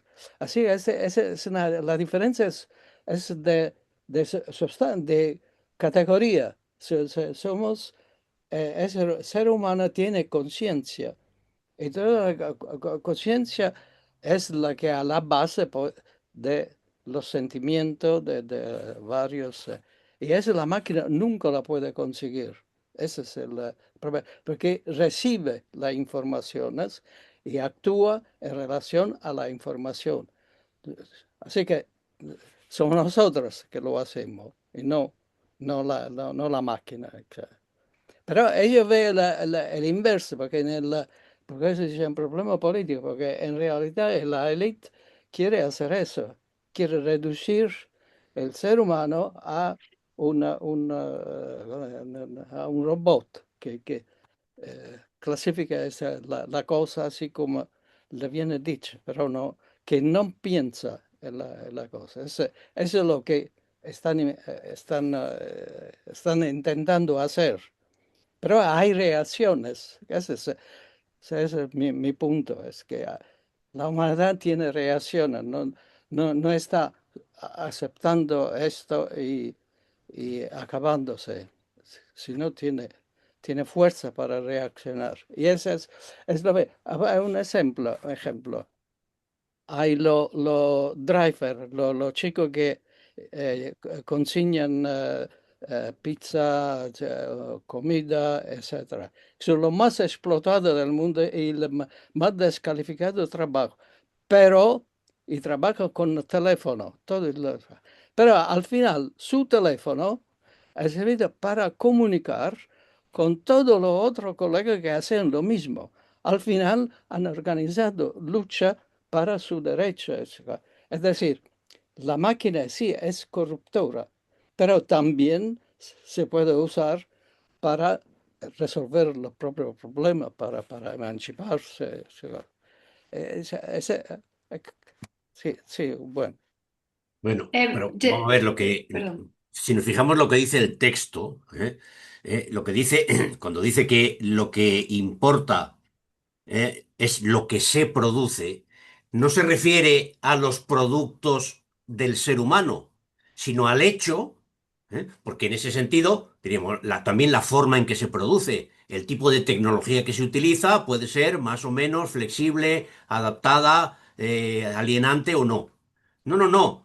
Lo aclara al final del párrafo. Dice, es lo que se produce lo importante, porque lo que se está produciendo es el ser consumidor. El hombre en tanto que consumidor masivo de imágenes y de cosas. De imágenes del mundo que él no construye, sino que le dan performativamente configuradas. La idea de que lo importante es lo que se produce, yo creo que está asociada a eso, que hay un proceso de producción del ser humano que va más allá de la alienación del ser humano. ¿Eh? Porque la alienación del ser humano da por supuesto que el ser humano existe y está alienado y susceptible de reconstruirse si supera la alienación. Aquí dice, no, aquí lo que está diciendo es que el problema que tiene el ser humano es que parte, por eso dice el párrafo, al menos su impronta que lo altera totalmente, que lo altera es decir, el proceso de producción del ser humano en tanto que consumidor de imágenes de mundo y opinión industrialmente producida es una realidad, que limita las posibilidades del ser realmente humanos. Yo creo que eso es evidente, independientemente de que esa producción sea parcial, limitada, que se pueda resistir, más o menos, pero que forma parte de la alienación ambiente, más allá de la alienación del trabajador industrial, que es lo que dice que la conocemos desde hace un siglo, ahí está otra forma de alienación a través de la producción, no de la separación del trabajador de su producto, no de la separación del trabajador de su producto, sino de convirtiendo al ser humano, en parte, en tanto que consumidor, en producto, ¿eh? Del propio orden de cosas. Con todo, entonces, eso no puede que, no podría, esa radicalidad de la enajenación no puede quedar reducida solamente, sino más bien a la televisión, sino a la organización del consumo y la producción. Que yo creo que está la idea, ¿eh? Creo que sí. O que nos la vamos a encontrar, pero que va a pasar. Pero en este sentido, mm, somos autoproducidos por nosotros mismos. Bueno, o sea, tendríamos dos posibilidades ontoantropológicas. La libertad existente en una sustancia humana perenne o la problemática libertad existente en una antropología que es producto y productora y producto y producida por el mundo en el que estamos. Que yo soy más de en esta línea, no quiero, más en esta línea, vaya, no, pero bueno. Hombre, yo creo que la idea de fondo, que ya aparecerá, es que de ser productores de cosas, que nos ayudan a ser más productores de cosas, productividad, etcétera. Dice, estamos en una época en la que las cosas que hemos producido comienzan, a retornar y a producirnos en un proceso de deshumanización, porque ya dejamos de ser productores y pasamos a ser consumidores. Dejamos de controlar el mundo y a ser objetos, objetos producidos por ese mismo mundo. Yo creo que por ahí va la crítica, ¿no? Yo estoy de acuerdo con esto que dices, Joaquín. Em, y me parece muy interesante esta crítica de la sociedad de consumo que además engloba a la totalidad de la sociedad, porque el sujeto revolucionario tradicional ya ha sido en su vida cotidiana, en su intimidad, en su deseo, colonizado por el mundo del consumo, ¿no? Que es algo que luego vimos también en Lukács, que lo trabaja 10 años después. Seguramente, bueno, no sé si lo había leído, pero bueno, también está toda la idea de la transformación antropológica de Pasolini, etcétera, etcétera. Pero yo sigo viendo aquí cosas que no me acaban de cuadrar. En todo caso, esto de la idea de que se ha hecho el ser humano consumidor de imágenes de mundo, también se podría relacionar probablemente con el texto de 1938 de Heidegger titulado La época de la imagen del mundo, que podría ser interesante compararlo. Pero bueno, entiendo lo que dices y veo su sentido. Puede ser. Que no, claro, he leído lo que he leído. El primer capítulo ya empieza a hablar de eso. Yo que he empezado, ya empieza a introducir y a hablar lo que quiere decir con con lo que, vaya, con lo que estábamos discutiendo ahora mismo, de dónde provenimos, que ya empieza a hablar antropológicamente, Vale. introduce. A ver, la introducción que había hecho Joaquín, yo he entendido que iba por ahí. O sea, la colonización de los mundos de vida de Habermas es, es la vida cotidiana. Bueno, claro, es la pérdida del control de la vida cotidiana, ¿no? Eh, mm, bu- bu- seguimos. Hay que ver, para mí en cualquier caso que este debate se mantenga, bueno, me parece principal, en lo que tiene que tratar el libro, o sea, precisamente estamos aquí, con lo cual todo lo que podamos afinar esta lectura, bueno, me parece que es La primera nuestra cita tarea. larga, hay una cita muy larga que ya empieza a hablar de qué es avergüenza al ser humano, empieza a introducir la antropología y empieza a dar muchos conceptos de Fichte, de toda una evolución, vaya que. O sea, yo creo que habría que llegar aquí ya para ir encontrando. En el primer capítulo. El primer capítulo, cuando dice el primer encuentro, pues la vergüenza prometeica, y aquí está hablando Vale, precisamente como el ser humano, de alguna manera, que se ha hecho a él mismo, ahí se voy. avergüenza. Vale, vale. Yo es que me he quedado o sea, he leído, No, yo he digamos, empezado a el leer, primer pero capítulo, o sea, la introducción, he leído. cuando ya él va hablando sobre la vergüenza que siente de ser un ser creado y no ser, bueno, ya empieza a explicar. Uh-huh. Podemos seguir. Venga, si avanzamos un poco más. Sí, nos quedan 20 minutos todavía, podemos. El tema, pues, ya no tiene nada que ver primariamente con la sustitución de una manera de producción caduca por otra nueva, con la competencia entre tipos de trabajo. El grupo de los afectados por la misma es incomparablemente mayor que antes. El tema se ha neutralizado. Atraviesa todos los grupos sociales. La diferencia entre un problema televisivo burgués alto y uno de clase media habría que cogerla por los pelos. Distinguir entre un problema de bomba atómica de clase media y otro proletario sería completamente absurdo. Y de la misma manera que el problema es interclasista, también afecta a todos los países y rincones del mundo. No conoce telones de acero. Acá y allá, la pregunta de la reducción o liquidación del hombre por medio de sus propios productos es candente, tanto si se ven las llamas como si no, si se discute como si no, por no hablar de la extinción. Por increíble o de acuerdo con el actual clima político de deshielo, caduco que pueda sonar, la diferencia entre las filosofías políticas de ambos mundos, que se denominan entre sí injustamente libres y justamente no libres, se ha convertido en una diferencia de segundo orden en comparación con este problema. De estas diferencias se ocupan los efectos psicológicos de la técnica tan poco como lo hace esta misma. Y aunque no se crea en la tesis del One World formulada anteayer, queda confirmada tanto y no menos macabramente por el hecho de que las almas condicionadas aquí como allá, como por el hecho de la atmósfera contaminada de la radiación a la que no preocupa ninguna frontera. Lo que se discute en los tres ensayos siguientes es, pues, un fenómeno independiente de todos los rincones del mundo, de los sistemas o teorías políticas, de los programas o planificaciones sociales. Es un fenómeno de nuestra época y por eso epocal.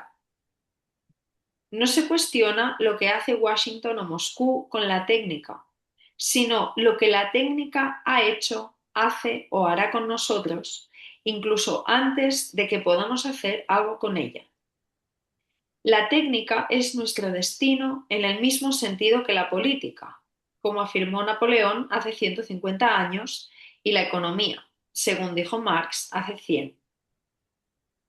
Y aunque tal vez no nos sea posible dirigir nuestro destino o no controlarlo, no deberíamos renunciar a ello. Con esto, ya podría entrar en el meollo de la cuestión, in media res. Pero antes de hacerlo, quisiera anticipar un par de observaciones metodológicas o más exactamente dos advertencias que me parecen urgentes. Porque los tres ensayos no son simplemente ensayos literarios ni análisis filosóficos en el sentido académico habitual, sino ejemplos de lo que se podría denominar con una antigua expresión ocasionalismo, o sea, filosofía coyuntural. Y tenemos aquí Es posible la palabra ocasionalismo o es un disparate del traductor? No, está bien. Eh, pues, más ocasionalismos. Ocasionalismos, dice. Entonces es que el ser humano no tiene capacidad sobre...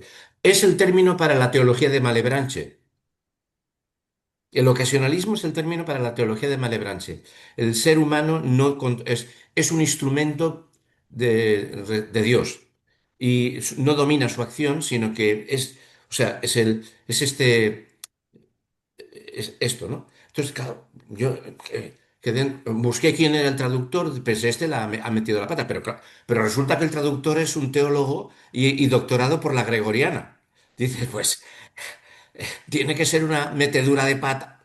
Pues no, a lo mejor no es una metedura de pata de Anders, sino que es un intento de Anders de situar esta pérdida de control y que somos instrumento, pienso, no sé. Es un término filosófico, digamos que una vez lee volúmenes, una vez uno lee el Copleston, se encuentra que el ocasionalismo, vale branche, pum. O sea, que es...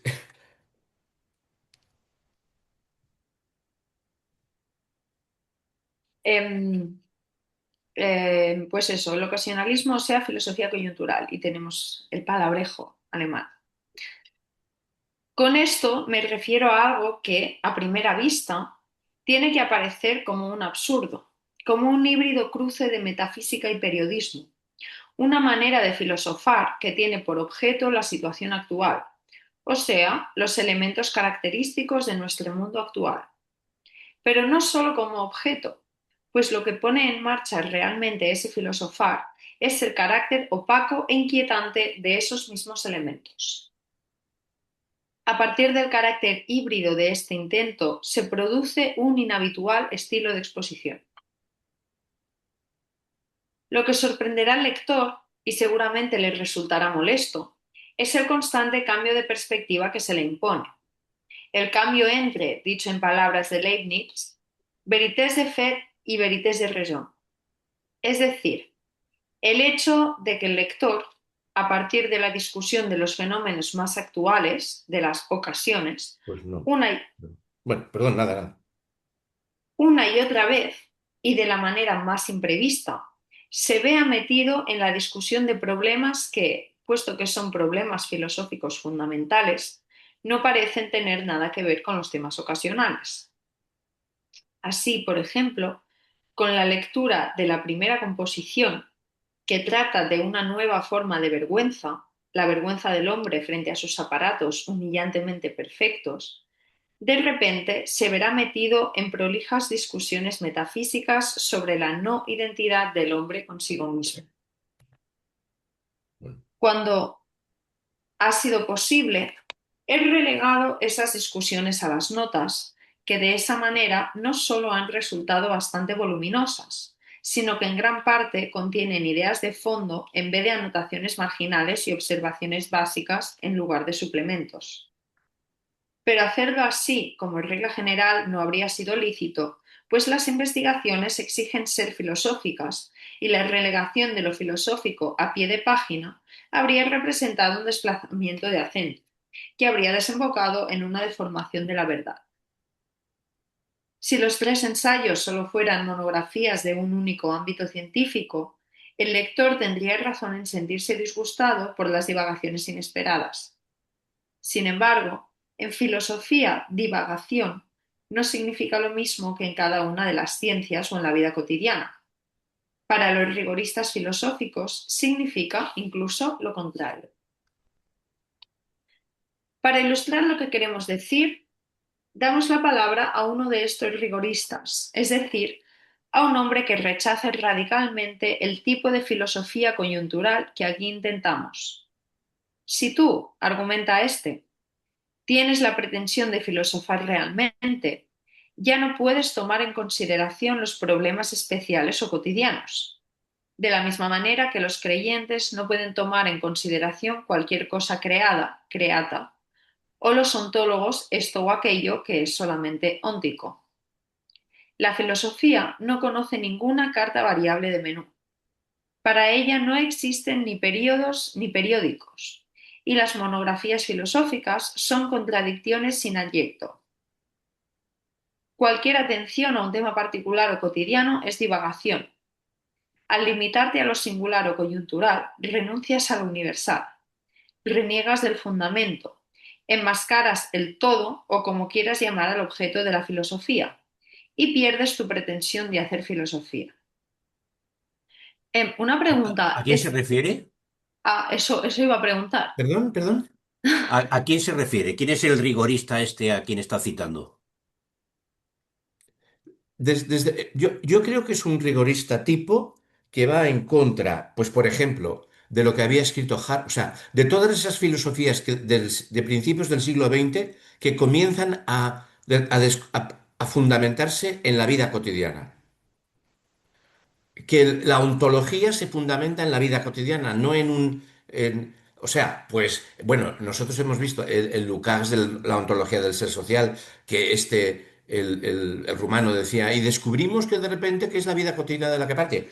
Pero es que Heidegger parte de la vida cotidiana, Hartmann parte de la vida cotidiana, esos monumentales filosofías. Y después de todo, hasta propio Hegel es ser de la experiencia de la consciencia, o sea, la fenomenología del espíritu.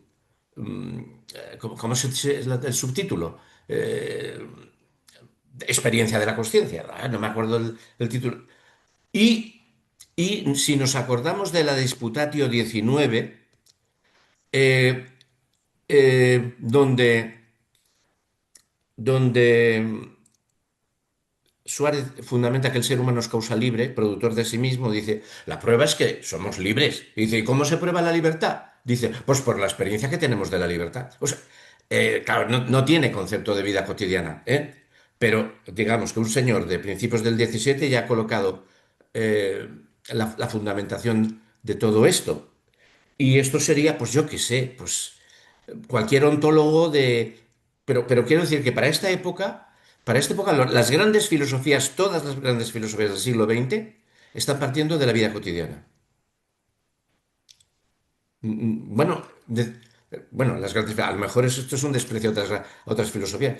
Mm, Solamente filosofías que partan de el que el hombre es una sustancia preexistente, preexistente pueden bajar del concepto previo a la cotidianidad en ese recorrido, o no discutir de la cotidianidad, no sé. Por ejemplo, Feuerbach.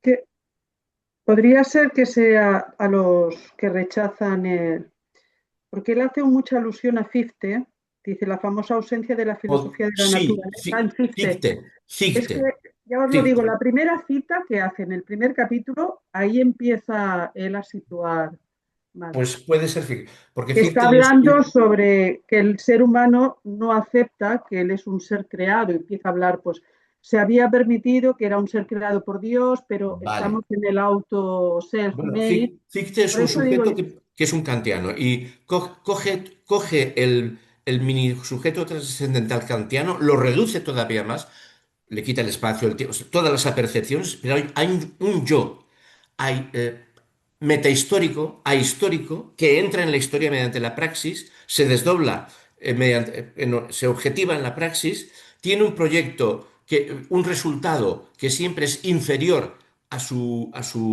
y eso que Fichte es un praxeólogo, pero bueno, Hegel lo es más.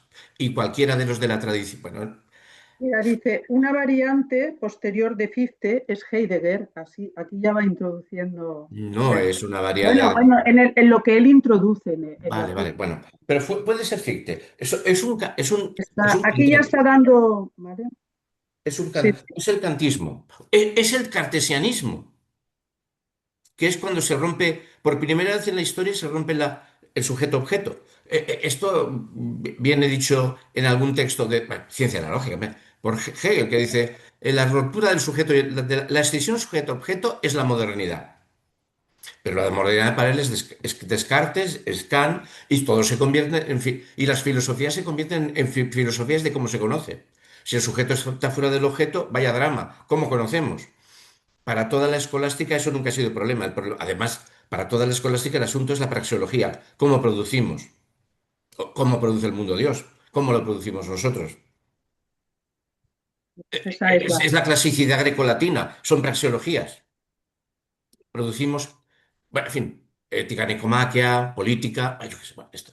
O sea, pero bueno, esto es ficte, puede ser ficte. Bueno, seguro, bueno, pues yo qué sé, yo ni he leído la nota, ¿no? Puede ser referencia a ficte, vaya, no sé.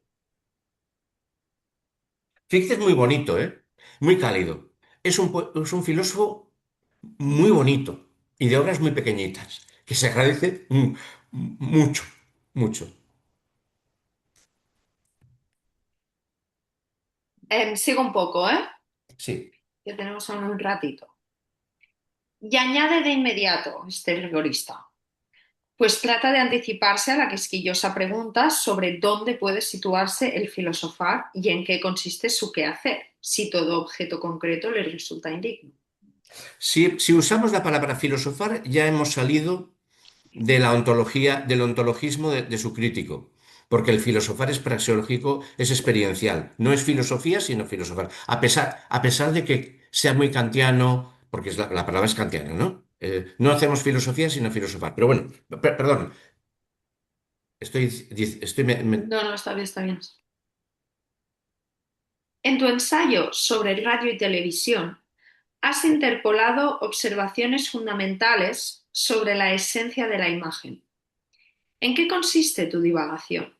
En esa interpolación, ¿no será más bien que, en vez de hacer filosofía del arte en general, o no, en vez de filosofía sin más, has aceptado algo singular, empírico, la televisión, y lo has convertido en el supuesto objeto de tu filosofar? Y como te has adentrado en un coto que, dejando aparte su indignidad, es inaccesible para el concepto filosófico, tu divagación es incluso exagerada. No entiendas mal la expresión, lo digo filosóficamente.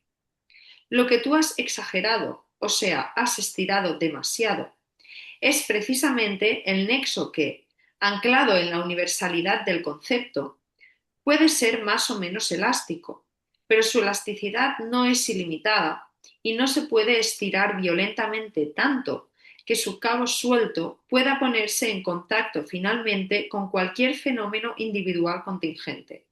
Por ejemplo, la televisión. Tu divagación ha consistido, pues, en tu posición respecto al tema. Sería desacertado llamar divagación a tus observaciones sobre la esencia de la imagen, pues con ellas has intentado llegar al fundamento de lo singular, y sería absurdo hablar de una divagación respecto del fundamento. A ver, si veis esto, afirmándolo en favor, defendiendo esto, está Ortega, de la anécdota a la categoría. Y él está diciendo, quien hace eso, el crítico de este señor, está diciendo, quien hace eso hace disparates. Él está defendiendo, Ortega es pues también era un posthusserliano, ¿eh? Muy próximo pues, parecido en cosas a Heidegger, ¿no? Parecido a todos esos que parten bueno, era de la escuela alemana, de esta corriente, ¿no? De la anécdota a la categoría. Está diciendo, hemos de partir de lo concreto, de lo cotidiano, de lo experienciado, digamos que Anders está en esta otra línea, que no es una línea rara, que hay bastantes filósofos de esa época que la están defendiendo, ¿no?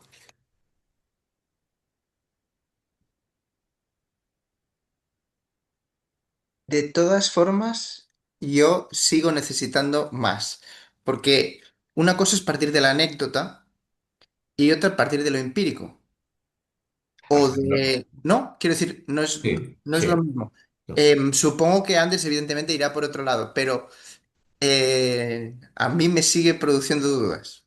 Vale. Si estamos Porque haciendo por filosofía, podemos hacer inducción. filosofía desde la vida cotidiana, pero filosofía del aparato técnico televisivo, no sé. No sé si me explico.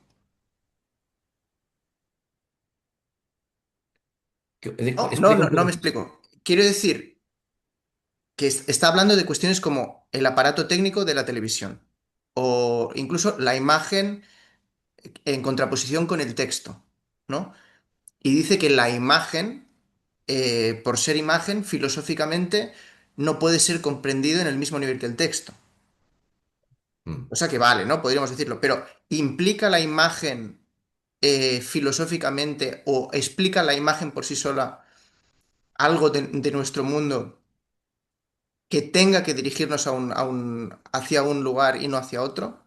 Bueno, ¿O sí. depende de nuestra relación con la imagen? No sé si me explico. Sí, sí, sí. O sea, bueno, todos estos parten de lo cotidiano o de lo anecdótico, pero no son inductivistas. A ver, si cualquiera de estos te va a decir que el mundo está enajenado, de alguna de las maneras. Un inductivista no te diría eso. O sea, todas estas son filosofías del malestar en el mundo. Evidentemente, todas son filosofías posteriores a la Primera Guerra Mundial, que es la verdadera catástrofe civilizatoria, la gran barbarie, donde desapareció un mundo. Y todos estos vienen de las universidades anteriores a la Primera Guerra Mundial,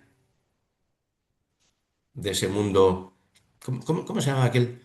El suizo que se suicida en Brasil, el Zweig. novelista. Stefan Stefan Zweig. Zweig. Zweig, el mundo que hemos perdido, ¿no? Eso, bueno, tienen una experiencia tremenda. No son inductivistas, claro. Yo creo que estamos ante un sujeto, ante un Anders, que pertenece a este cosmos de grandes pensadores, ¿no? De grandes pensadores. De ese grupo de grandes pensadores que es de esa época que decía Costanzo Preve, que era un marxista comunitarista, que era la época en que todavía los filósofos el filósofo medio era más inteligente que el hombre cotidiano, mientras que hoy en día el filósofo medio, actualmente, es más estúpido que el hombre, que el ciudadano medio, ¿no? Bueno, Bueno, perdonad, no sé por qué estoy teniendo estas prevenciones. Ya está. A mí me interesan estas prevenciones. bueno, sí, claro, para eso estamos. Em, entonces, compañeros, termino el párrafo y lo dejamos aquí, que son las 8, ¿vale? Así Muy bien. dejamos. Pues, y no solo él, en el punto queda, ¿dónde quedamos? ¿En qué línea quedamos? Empezaremos por aquí, por no solo él, No ¿vale? solo él. Termino estas Entonces, sí, líneas. son las 8. Espera, espera, espera, Espera. Joaquín, que Perdón, termino. perdón. Sí. No se trata, pues, de una transgresión filosófica, sino, por el contrario, de un acto de arrepentimiento, del arrepentimiento ante el tribunal de la idea, un intento de reparación. Así habla el rigorista. Muy bien. Así habla Entonces Rigo. lo dejamos aquí. Si queréis continuar con la discusión, la seguimos. Si no, continuamos No, leyendo. vale, ¿De porque ya acuerdo? tenemos que cerrar. Hay que Muy bien. O sea, fijamos Pues fecha. espera, Fecha. desconectamos y ahora Sí, fijamos día. 21 de mayo. 21 de mayo.